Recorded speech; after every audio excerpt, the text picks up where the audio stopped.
안녕하세요. 초등수학 개념 마스터쌤 초계마쌤입니다. 오늘은 5학년 1학기 초등수학에 나오는 자연수의 혼합계산을 해보려고 합니다.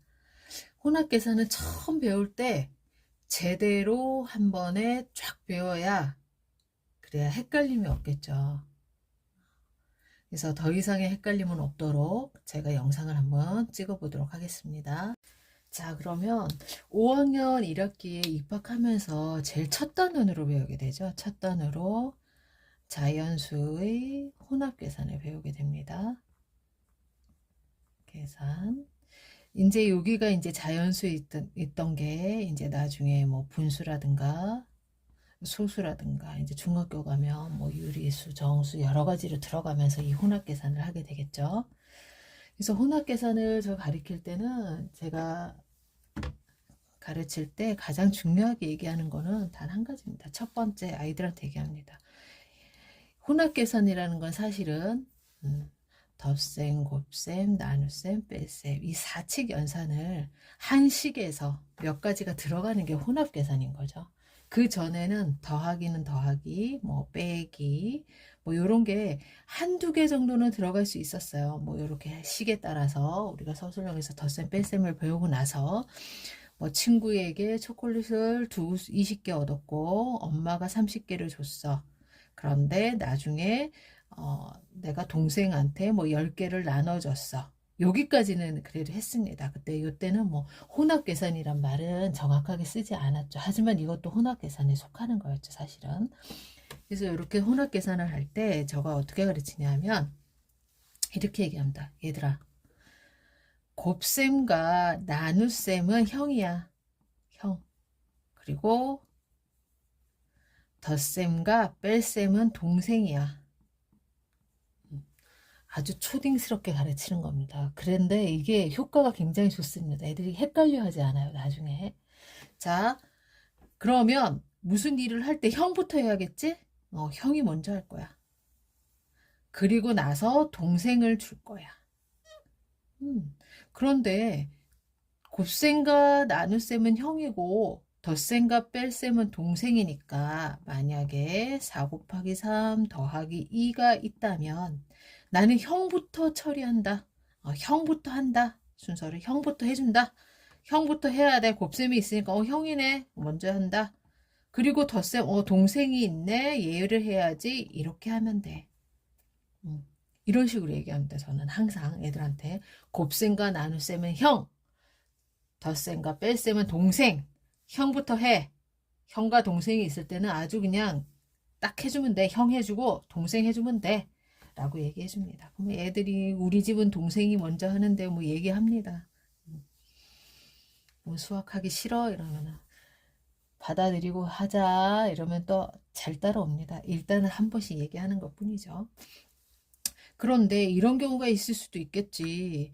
12 곱하기 2 나누기 4 더하기 2 빼기 1 이런 경우가 있을 수도 있잖아. 맞지? 얘들아? 그러면 봐봐. 선생님이 뭐라 그랬어? 곱셈과 나눗셈은 형이라 그랬고 그 다음에 덧셈과 뺄셈은 동생이라 그랬는데 얘네가 하나씩만 있으면은 그냥 형하고 동생 하면 되는데 이렇게 같은 급의 형급이 똑같은 형이 있어. 얘네는 아주 똑같은 급수야. 얘도 동생이야. 똑같은 급수야. 그러면 내 마음대로 얘 먼저 해주고 너는 왼쪽에서 했을까 먼저 해주고 너는 오른쪽에서 했을까 나중에 해주고 얘는 또 기준이 또 바뀌어서 너가 오른쪽에 있으니까 너부터 해주고 왼쪽 해주면 싸움 나지. 너네도 그렇잖아. 똑같은 4학년인데 선생님이 이거 할 건데 누구부터 할 거야 할 때 선생님 마음대로 막 하면 싸움 날까 안 날까? 나지. 너네도 싸우잖아. 그래서 어떻게 한다? 우린 싸움이 없을 거야. 똑같은 형끼리 있을 때는 무조건 싸움 안 나게 앞에서부터 차례로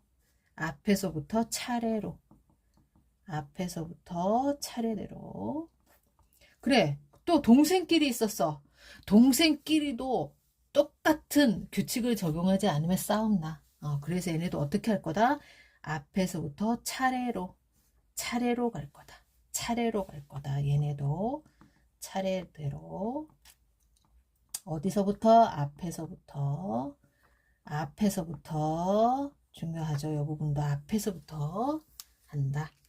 자, 그러면은 아이들 가르칠 때 얘들아, 혼합계산은 곱셈이랑 나눗셈은 형이야, 덧셈이랑 뺄셈은 동생이야. 그러니까 무조건 형부터 해. 그리고 동생 해주면 돼. 근데 똑같은 급수의 형이 있어. 걔네 둘이 똑같아. 그럼 싸움 나겠네? 싸움 없앨 거야. 그래서 우린 규칙이 있다. 앞에서부터 차례로. 동생끼리 있네? 앞에서부터 차례로. 이렇게 해주면 됩니다. 이렇게 설명해서 제가 해보니까 가장 아이들이 헷갈려 하지도 않았고 가장 좋았습니다. 그리고 나서 여기까지 설명이 됐습니다. 그 다음에 세 번째 누가 나타나죠? 가로가 나타납니다. 가로가 나타나. 그러면 제가 얘는 누구라고 얘기하냐? 대빵이야. 얘는 형이고 얘는 동생이었는데 아무리 형이 있던 형이 뭐 10명이 있던 상관이 없어. 형이 10명이 있어도 상관없어. 가로가 나타나는 순간 얘가 대빵이야. 얘가 제일 위야. 그래서 가로를 제일 먼저 할 거야. 제일 먼저가 된다.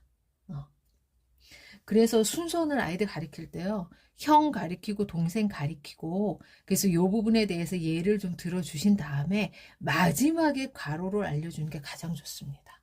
그랬을 때 가장 애들이 이미지화돼서 완전 형상으로 딱 헷갈리지 않고 잘 받아들이더라고요. 제 경험상. 그래서 형 동생으로 나눴어. 근데 형끼리 있어. 앞에서 차례대로. 동생끼리 있어. 앞에도 차례대로. 아무리 형이 10명 있어도 소용없어. 누가 나타나면 거기에 대빵이 나타나. 대빵이 누구야? 가로. 자, 우리는 요 단원에서는 교과서에 가로라는 단어를 씁니다. 가로가 나타나면 얘가 대빵이 돼. 그래서 제일 먼저 풀어야 돼. 굉장히 초등스럽죠? 하지만 효과는 굉장히 좋다는 겁니다. 그 다음에 네 번째. 자, 그런데 지금은 교과서 개정이 많이 되면서 사실 여기까지 나옵니다. 여기까지만 나오는데 그래도 아이들한테 배울 때 요 정도 알려주는 것도 좋습니다. 우리가 배우는 친구는 사실은 소가로고 여기가 중가로가 나중에 나올 거고 그 다음에 대가로라는 게 나와. 근데 이 가로들이 다 대빵이란 말이야. 근데 이 안에서의 서열이 좀 있지. 소가로를 제일 먼저, 중가로 두 번째, 대가로를 마지막에 해. 요거는 그냥 한 번씩 알려주시면 됩니다. 예전에 교과 과정이 두 번이나 바뀌기 전에는 여기까지 교과서에 나왔었습니다. 중가로까지. 그래서 일반적인 뭐 유형 정도 다루는 문제에서도 중가로까지 나왔었는데 제가 요즘에 보면은 뭐 웬만한 그 최상의 난이도가 아니면 중가로도 나오지 않습니다. 가로까지만 나오기 때문에 아이들한테 설명하실 때는 괄호라고만 알려주시는 게 좋습니다. 소가로보다는.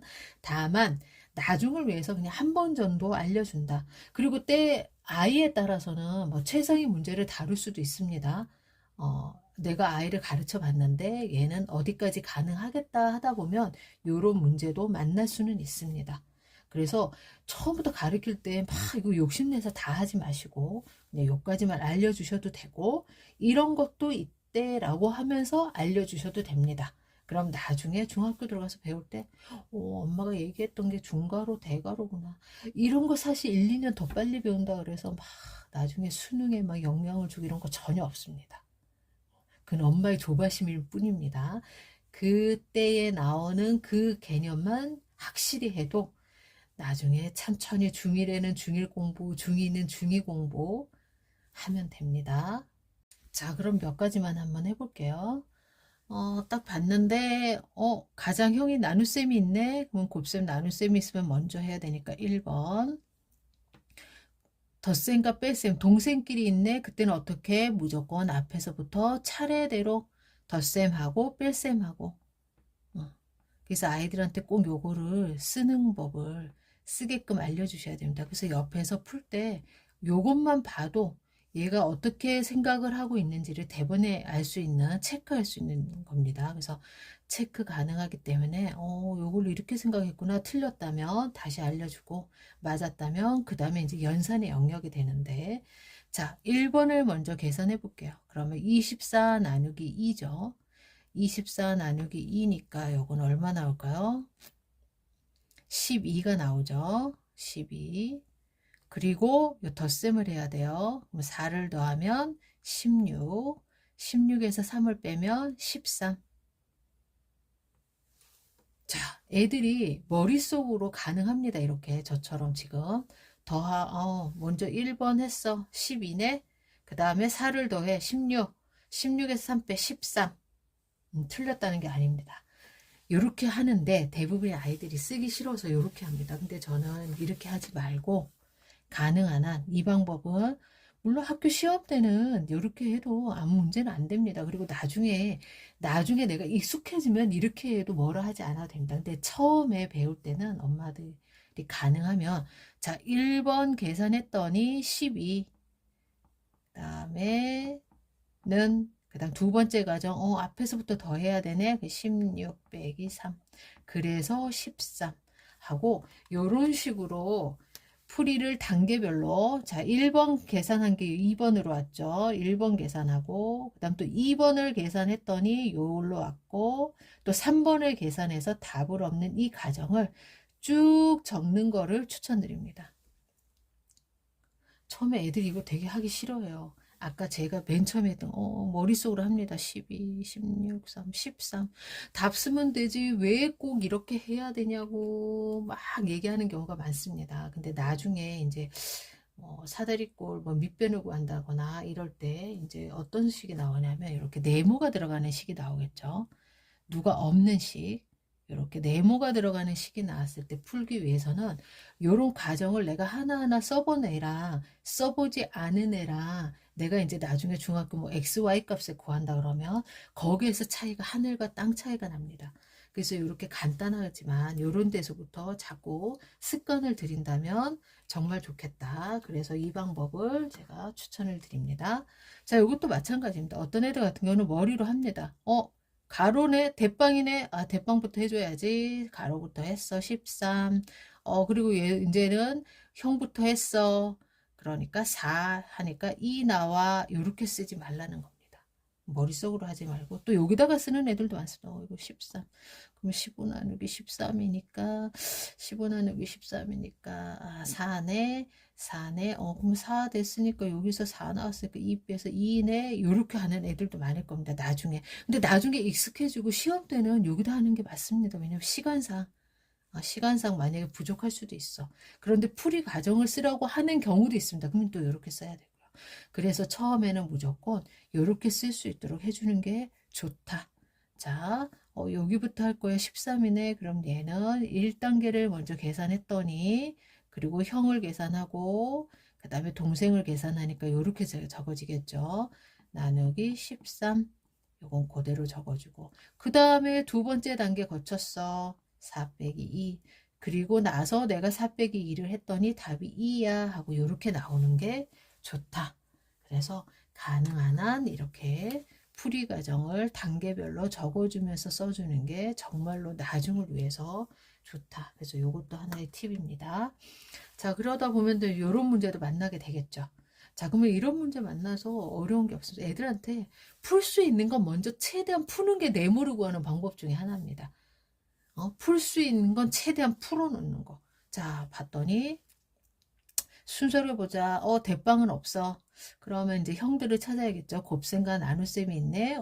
같이 있네. 그럼 차례대로. 그럼 나는 1번, 2번. 그리고 났더니 동생끼리 남았어. 그럼 어떻게 하라 그랬지? 앞에서부터 차례대로. 앞에서부터 차례대로. 이렇게 할 거야. 이게 이제 계산을 한 다음에 여기 어떤 수가 있었다면 요대로만 했으면 됐죠. 그런데 여기에서 이제 네모를 구할 때 어떻게 하냐? 내가 할 수 있는 건 최대한 하는 겁니다. 계산을 해내는 겁니다. 그게 마찬가지입니다. 이런 식으로 가면 네모 구할 수 있습니다. 요것도 마찬가지로 볼게요. 자, 그러면 내가 일단은 이쪽 편을 요게 있어서 요게 있어서 이쪽으로 좀 적어두도록 하겠습니다. 그러면은 자 요거를 이렇게 하면 되겠죠. 내가 풀 수 있는 건 최대한 푼다. 자 1번 푼다. 1번 누구였어? 86에 48. 그리고 그대로 쓰는 겁니다. 자꾸 내가 한 단계씩 하지 막 한 번에 두세 개씩 수식을 하면 안 됩니다. 차례대로 1번 했어. 자 그 다음에 여기 2번 단계 남았죠. 19 빼기 4죠. 4 더하기 네모는 36. 그리고 또 계산할 게 있으니까 또 봐야 됩니다. 동생끼리 있으니까 앞에 하고 이렇게 갔어야 되는 거죠. 그럼 앞을 또 계산해 줍니다. 25 더하기 네모는 36. 그리고 나서 자 어떤 수에다가 얘를 더했더니 얘가 됐어. 그러면 이 수는 어떻게 해야 된다? 36에서 내가 더해서 25가 됐으니까 빼기 25. 근데 이 부분을 제가 가르쳐 보면은 이런 경우가 많습니다. 네모 더하기 25는 36일 때 요때는 애들이 바로 네모는 36 빼기 25예요. 덧셈이 빼기로 넘어가는 게 눈에 익어서 잘합니다. 그런데 요런 식으로 되었을 때 헷갈려 합니다. 왜냐하면 요 앞에 우리가 누가 없죠. 근데 우리가 나중에 이제 뭐 중학교 가면 앞에 플러스를 생략하고 썼다라는 거를 배우게 되지만 이때는 우리가 그 개념이 없습니다. 그래서 이때는 어떻게 얘기해 주시냐면 자 덧셈은 25 더하기 네모나 네모 더하기 25나 똑같지. 요건 우리가 초등 개념으로 충분히 설명될 수 있죠. 우리가 2 더하기 3이나 3 더하기 2나 같다는 걸 배웠기 때문에. 그러고 봤더니 여기는 더하기 25라는 거구나. 바꾼다면 그럼 여기 앞에 더하기가 있었다는 뜻이 되지. 그래서 여기가 36 빼기 25가 될 수 있어 라고 한 번 더 설명해 주시면 됩니다. 그래서 이렇게 해서 네모는 11이 나와 라고 설명을 해주시면 충분히 초등 개념에서 충분히 커버가 될 수 있다. 글씨를 좀 잘 못 쓰죠. 자, 이제 혼합 계산에서 중요한 거는 이제 그 다음에 문장제가 주어지고 그걸 식으로 얼마나 쓸 수 있느냐. 이제 그게 관건인데요, 아이들이. 근데 대부분의 초등 문제들은 순서대로 갑니다. 대부분의 문제가 순서대로 가는 게 문제가 거의 90%의 문제입니다. 여기도 마찬가지입니다. 볼게요. 자, 노란색 색종이 18장과 초록색 색종이 24장을 슬기네 모든 학생 6명이 똑같이 나누어 가졌습니다. 슬기가 5장을 사용하고 선생님께 2장을 다시 받았습니다. 그럼 지금 갖고 있는 색종이의 장수는 몇 장일까요? 라는 것을 이제 물어보는 문제입니다.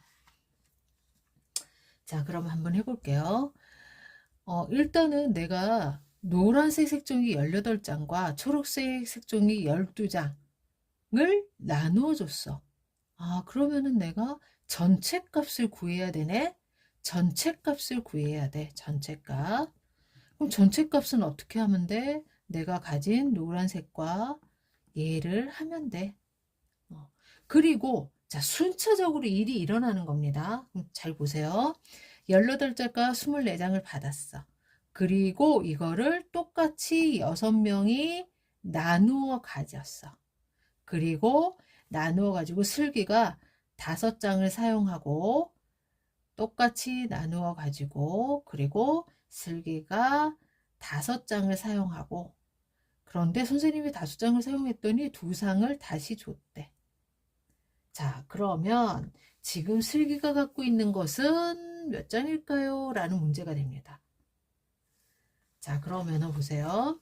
순차적으로 일어났으니까 대부분은 차례대로 잘 쓰면은 대부분의 식은 만들어집니다. 그런데 내가 식을 이렇게 만들었다. 그러면 어디에서 어긋나죠? 내가 순차적으로 못 가죠. 순차적으로 가기 위해서는 요 앞에서부터 계산을 해야 되는데 형이 뒤에 있어서 동생이 할 수가 없습니다. 맞죠?